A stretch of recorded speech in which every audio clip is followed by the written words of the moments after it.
time ng paglabas natin, syempre maganda dun sa time din na maraming pasahero. Like for example, sa morning, between 6 to 8, and sa evening naman, between 5 to 8. So yan yung pinaka-ideal na labas, no, kung gusto mong kumita. Kasi normally, mas marami talagang pasaherong papasok sa opisina at marami rin from opisina pa uwi. So yan yung pinaka-ideal na oras, ano, na lumabas. Pero syempre, para sa akin, ano, depende pa rin sa inyo yan kung saan kayo mas komportable.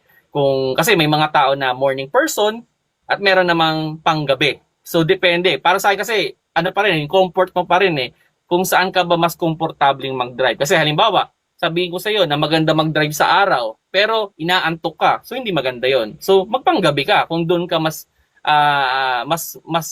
ganado mag-drive. So ang pinakaano dito, depende sa iyo kung saan sa tingin mo komportable ka as a driver. Ikaw, Butter Dust Band, anong oras ba ideal talagang lumabas as TNBS driver na pwedeng kumita ka ng mas malaki? So sa akin, ang ginagawa ko, syempre, 4 a.m. nag-i-start ako. Isa sa mga reason dahil nga walang traffic nung mga oras na yan. Kasi yung pasahero, meron naman yan eh. So start niya ng 4 a.m.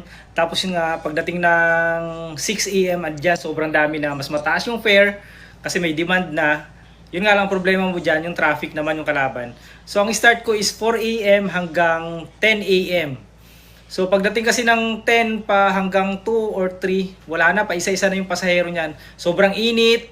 So syempre alam naman natin, kailangan natin taasan yung aircon, tapos sobrang matagal yung pagitan ng mga pasahero. Mag-i-start naman ako ulit.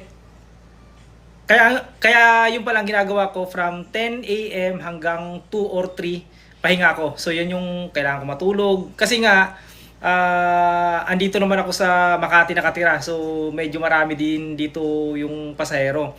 Tapos magi-start naman ako ulit sa hapon ng 4 p.m. hanggang mga 8. So pag hindi ko pa kasi nakuha yung target ko sa umaga, so kukunin ko yan sa gabi.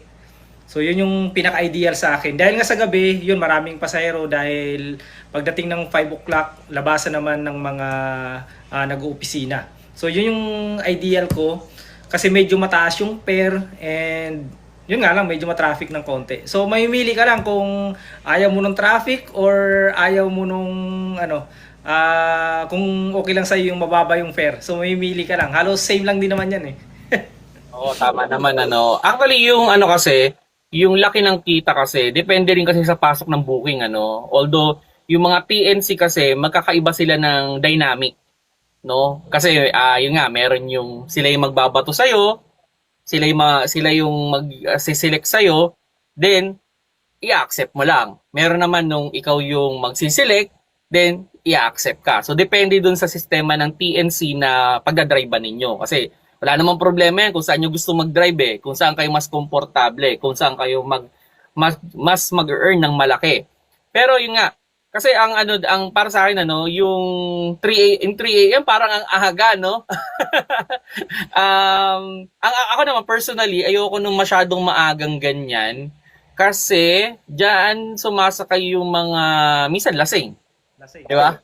Yan yung mga galing sa bar. Yeah, kaya medyo iwas ako diyan as much as possible. Ang pinaka-early ko na ay 6 AM. Pero ngayon kasi dahil naghahatid ako ng anak ko, so usually 7 AM talaga ako nag-i-start. Then pero pag in a regular day, depende talaga sa gising ko. Kasi para sa akin mas importante yung kung saan ako komportableng mag-drive.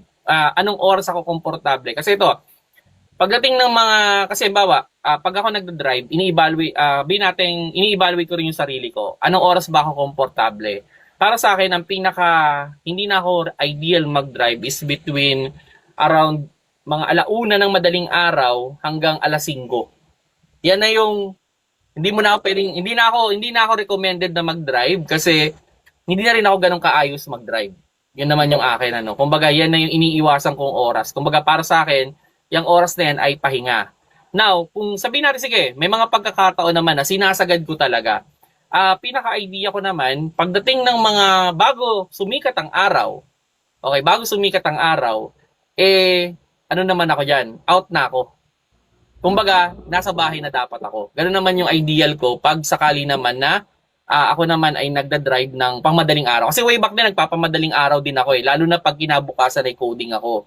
Pero ngayon, hindi na kasi. Actually, medyo nagbago yung dynamic ko after ng pandemic. Kasi di ba nung pandemic, hanggang 10 p.m. lang.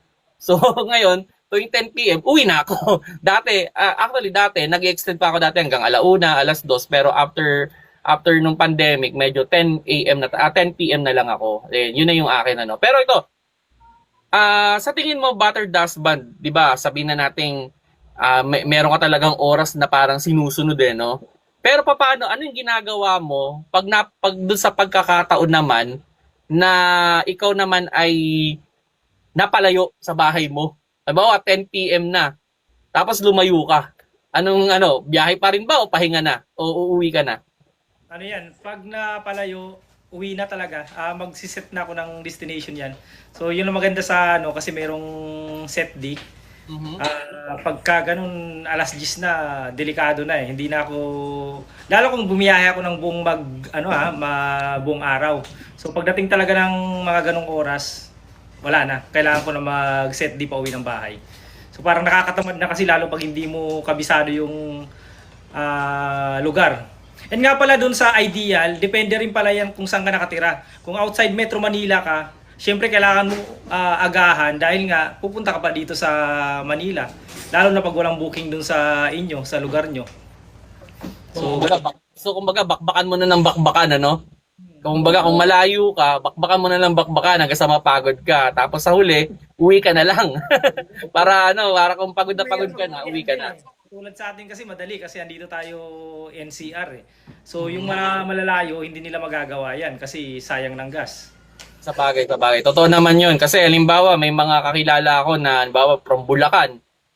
Yun nga lang, ang problema, pag nandun ka naman sa dulo, nakakuha ka ng booking na padulo, papunta doon sa area mo, hindi ka na babalik. Uwi na. Diretso uwi na.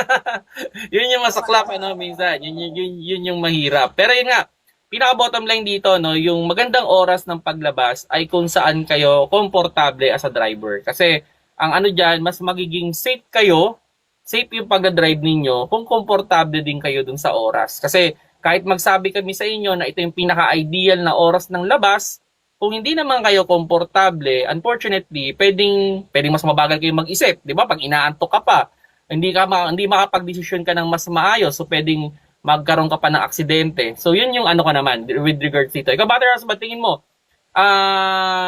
Ano yung comfort zone mo? Ano yung oras ka na komportable ka talagang mag-drive? Yung tingin mong okay na okay ka? 4 a.m. hanggang 10 a.m. ako.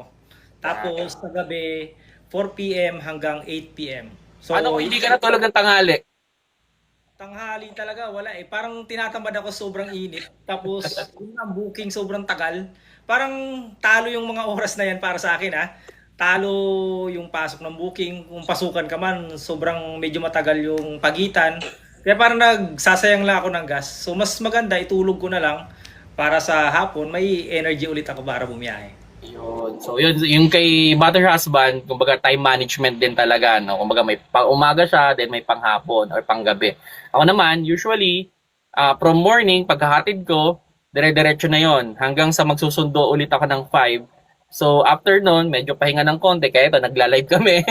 So, yan. Pero maya-maya, labas na ulit. Kasi bukas, coding ko naman. So, yun mga paps, sana nakakuha kayo ng konting idea with regards dito. Anong oras ba yung ideal? Parang di yata tayo nakatulong dito sa pinag-usapan natin.